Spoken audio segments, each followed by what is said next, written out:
जिन लोगों को आप पहले कभी नहीं जानते थे, यहाँ तक कि अपने मोहल्ले में आपको लोग नहीं पहचानते थे, आज शिव की शिष्यता के भाव में जाने पे हमारा परिचय आज क्या हो गया कि हम शिव के शिष्य हुए, तो हमारा परिवार कितना बड़ा हो गया, हमारी दुनिया कितनी बड़ी हो गई। कल हम लोग बात कर रहे थे कि अगर आप छत्तीसगढ़ से बगल के किसी राज्य में चले जाइए और अगर यहाँ अपने गांव से आइए, अपने गांव से उठ के अगर आप रायपुर आइए, कोई आपसे पूछेगा कि आप कहाँ से आए हैं, तो आप कहिएगा कि पाली से आए हैं। बगल में है ना, कोरबा में पाली एक जगह है, पाली से आए हैं। लेकिन अगर इस जिला से निकल के दूसरे जिला में जाइए तो कहिएगा कि अमुक जिला से आए हैं।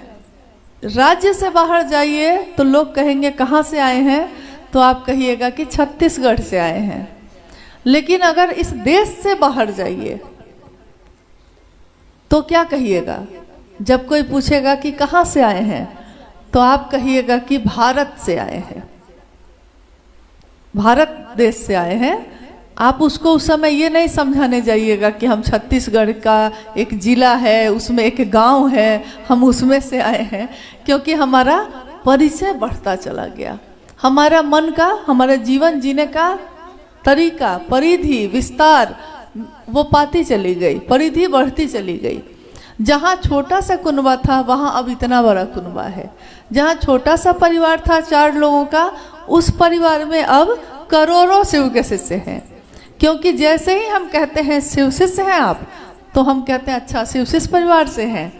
लोग समझते हैं कि ये एक संस्था का नाम है, लेकिन शायद आपको मालूम नहीं कि जब कोई संस्था न्यास बना भी नहीं था, माँ नीलम आनंद जी ने कहा था कि ये शिव शिष्यों की दुनिया बन रही है, जो ये शिव शिष्य परिवार है।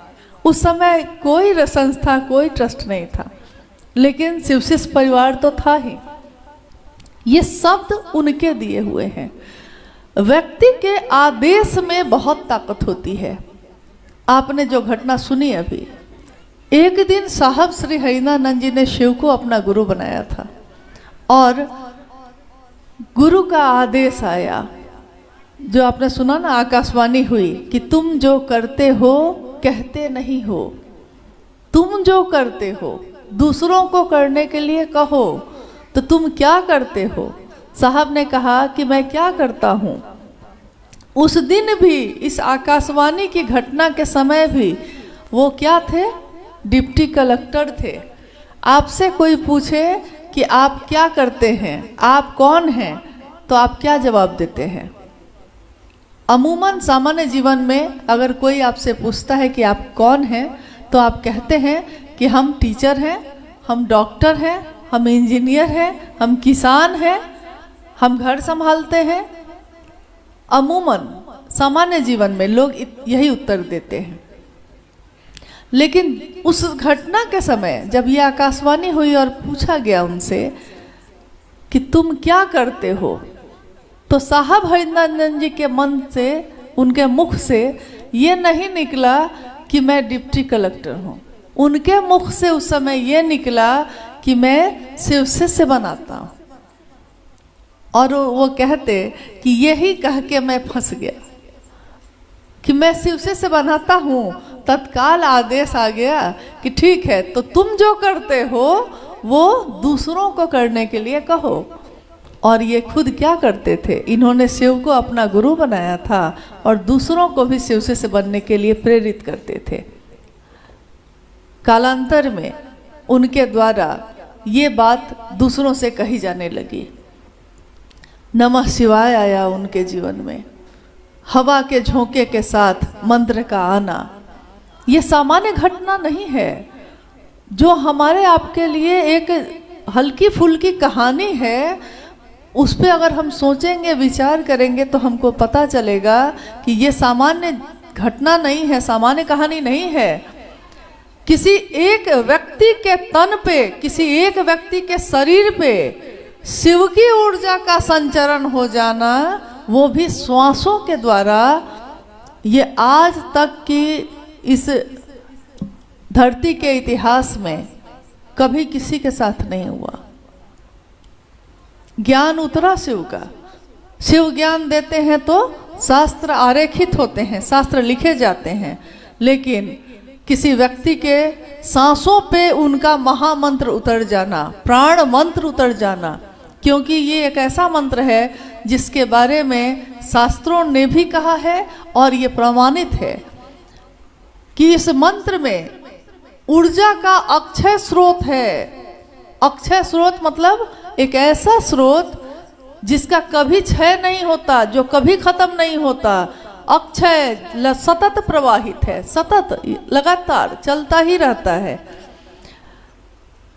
और उस मंत्र का उनकी सांसों पे चढ़ना और उतर जाना।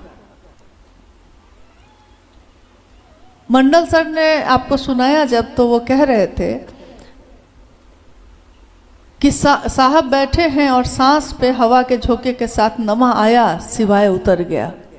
उनकी माँ सामने आंगन में कुछ काम कर रही थी। तो जब आपके साथ कोई ऐसी अलौकिक घटना हो जाए जो आपका मन समझ ही नहीं पाए कि ये कैसे हो गया, ये क्या हो गया, तो आप अकबका जाइएगा, खड़े हो जाइएगा, घबरा जाइएगा, हड़बड़ाहट में खड़े हो जाइएगा। वही स्थिति उनके साथ हुई। उन्होंने सोचा भी नहीं था कि हवा के साथ ऐसा हो सकता है। उन्होंने कहा कि लोग कहते हैं कि कान से सुनते हैं हम, लेकिन साहब ने कहा कि मेरे कान ने नहीं सुना, मेरे मन ने सुना कि नमः आया है और सिवाय उतर गया। ये कौन देख रहा है? ये मन देख रहा है उनका। पूरा पूरा नमः जाता हुआ और सिवाय निकलता हुआ उनको दिख रहा है। तो उन्होंने कहा कि मेरे मन ने देखा ये, और नमः शिवाय का उस तरह से आना, वो हड़बड़ा कर खड़े हो गए, एकदम ही हड़बड़ा गए। हाथ में उनके कमरे की चाबी थी। कमरे की चाबी मतलब आप साहब दीदी के बारे में क्या जानते हैं ये तो मुझको नहीं पता, क्योंकि आपके बीच बहुत पुराने गुरु भाई गुरु बहन भी हैं। शायद वो आपको बताते होंगे या शायद नहीं भी बताते होंगे, क्योंकि जब हम चाहेंगे कि आप हमसे जुड़िए तो हम उससे नहीं जोड़ेंगे आपको जिससे जोड़ने से आप शिव की तरफ चल सकिएगा, और इसके लिए हम आपके बारे में नहीं बताएंगे। तो आज जो चल रहा है उसमें साहब दीदी के शिवलिंग होने के बाद ये देखा जा रहा है कि लोग अपनी बात कहना ज़्यादा पसंद कर रहे हैं और उनकी बात कहना कम पसंद करते हैं। इसका कारण ये भी हो सकता है कि जब तक सूरज नहीं निकलता है तो सारे आकाश के तारों को लगता है कि मेरी रोशनी है। चांद भी चमकता है तो उसको लगता है कि मेरी रोशनी है। लेकिन जैसे ही सूर्योदय होता है, यानी ज्ञान का उदय होना, मन में ज्ञान का प्रकाश फैल जाना, चित्त में ज्ञान का प्रकाश फैल जाना, तो जैसे ही ज्ञान का उदय होता है, यानी सूर्योदय होना, सूर्य का उगना, ज्ञान का उगना, तो वैसे ही सूरज के उगते ही सारे तारे, सारे जो चांद है सब छिप जाते हैं, सबकी रोशनी खत्म हो जाती है, क्योंकि उस सूरज की रोशनी से ही वो सब जगमगा रहे हैं।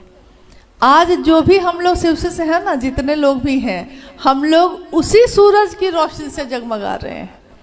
तो जैसे ही साहब और दीदी की बात कोई सुनता है, उस बात में और उनके शिव में इतना आकर्षण है कि उसके बाद व्यक्ति का मन तीव्र गति से, बहुत तेजी से उस आकर्षण में जो एक चुंबक की तरह उसको खींचता है, उनके तरफ चला जाता है।